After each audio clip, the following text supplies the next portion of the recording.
அடிக்கடி கதவத்தா கட்டிலுக்கு கால் வலிச்ச கட்டாந்தர படுக்கதா உடம்பு முழுக்க இப்போ ஒரு ரயில் ஓடுது மச்சான்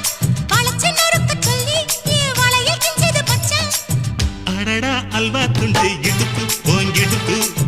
அழகா பத்தி கிச்சி நெருப்பு தூள் கிளப்பு சலக்கு சலக்கு சரிக சேல சலக்கு சலக்கு வெலக்கு வெலக்கு வெக்கம் வந்த